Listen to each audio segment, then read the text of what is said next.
is A to Z with Mark Zinno, part of Locked On Sports Atlanta, and it starts now.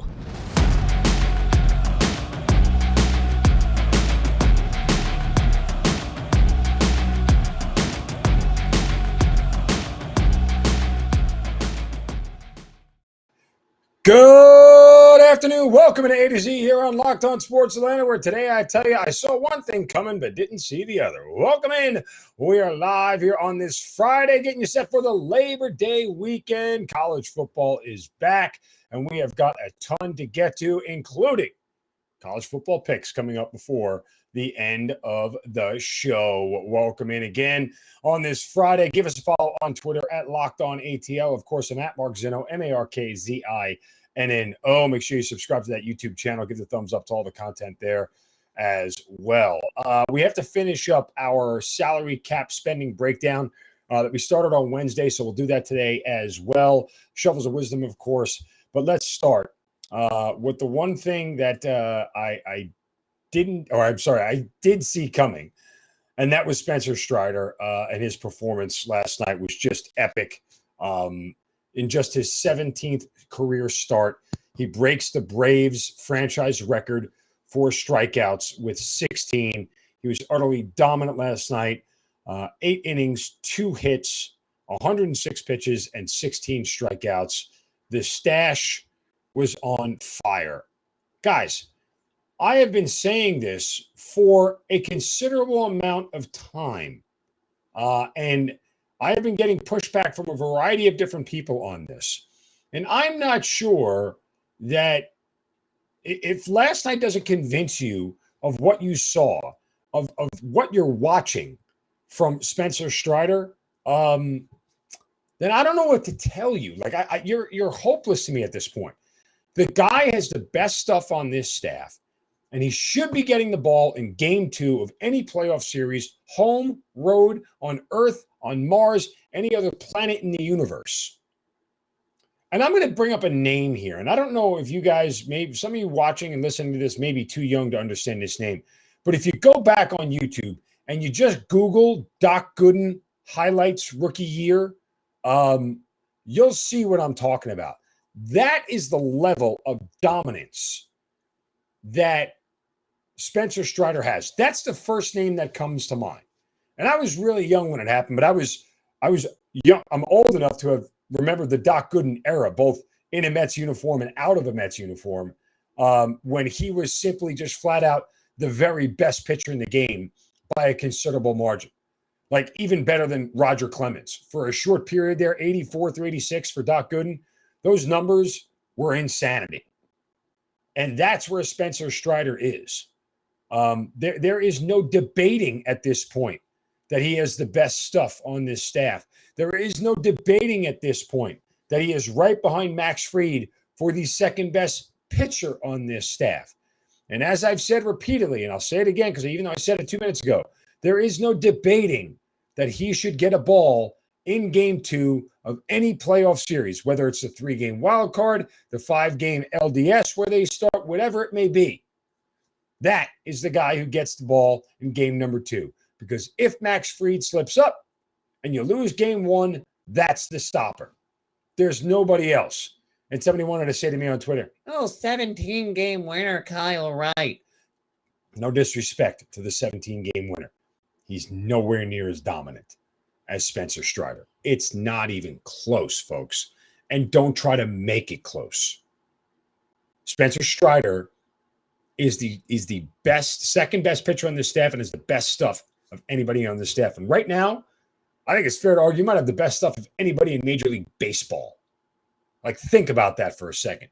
Go find me another pitcher since July who has better numbers, another starting pitcher who has better, more dominant numbers than Strider. As we talked about, I think it was last week, guys, he's averaging, striking out nearly 40% of the batters he faces. That is unreal. It's unheard of. It's historic. He is going to smash the rookie record for Ks per 9 innings by a rookie. Kerry Wood, see ya. Out of the record books. Welcome in Spencer Strider. What more proof do you need about this young man and what he's capable of. If you're denying it, it's a you problem.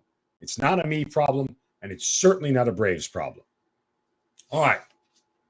I want to switch to something that we all couldn't see coming. And I say that sarcastically. But first, a word from our friends at betonline.net. It's the fastest and easiest way to get all of your sports betting information and needs. Find your favorite sports and events at the #1 online source for odds, lines, and games. Guys, football season is back. NFL season is just one weekend away. I mean, we are right on the precipice here of needing this information because they have reviews of every league, the NFL, NCAA football, Major League Baseball, NHL, combat sports, esports, even golf. BetOnline continues to be the top online resource for all your sports wagering information, from live in-game betting scores and podcasts. They've got you covered. So you head to BetOnline today. Use your mobile device to learn more about the action that's happening today. BetOnline, where the game starts. And remember, handed out that winner. If you follow me on Twitter, handed out that winner of West Virginia getting 7.5 last night in the backyard brawl. In reality, they should have came out and won the entire game, which the money line sprinkle would have been very, very nice. But that said, a different conversation for later on in the show. All right, the one thing that, we all could have seen coming or didn't see coming, sarcastically. Boy, Deion Jones yesterday was placed on the injured reserve list. Shoulder, Deion Jones is not supposed to be on this team. What are the Falcons doing? Like, I don't understand it. So let me get this straight. If you're still desiring to trade this individual, you're putting him on IR, and now he's got to wait, I think, 4 weeks before he can even play. Isn't the trade deadline in the NFL by like week 6 or 7? What are we doing here? I don't understand what the issue is with the Falcons and Deion Jones. This is ridiculous. He should have been cut 3 months ago. Move on. What is this game that you're playing? It's annoying. It's dumb. You've openly ostracized him. You've called him a distraction. You have no place to put him on the field that you feel comfortable with, according to Dean Peace at least. Nobody talks about him like he's going to be here long term. What are you doing? Like, this is utterly ridiculous at this point. I just don't understand what the end game here is for Arthur Smith and Terry Fontenot. It's a bad investment. You didn't make it, okay? The previous regime made it. Guess what? It's your job to end it. The previous regime made 2 bad mistakes on restructuring Matt Ryan. It's your job to end it. Don't prolong this anymore. Move on. It is over. You're not going to get any compensation for Deion Jones, so forget about it. Ridiculous game that the Falcons are playing. It is like infuriating at this point. Because we all know how this ends. Guess what? He's not going to be here next year. He's probably not going to be here sooner than that. What are you waiting for? I'm off my soapbox. Kind of. Sort of. Not really. Very, very frustrating. Hey, one other quick news and note, if you will, before we move on here. If you weren't paying attention yesterday, Donovan Mitchell got traded to the Cavaliers. Yeah, and my only response to that was that's one more team that the Hawks may not finish ahead of in the East. So if you get past Philadelphia, Boston, Milwaukee, and then you add in Miami and Toronto, and now you add Cleveland. So I don't know about you. This feels like playing tournament again.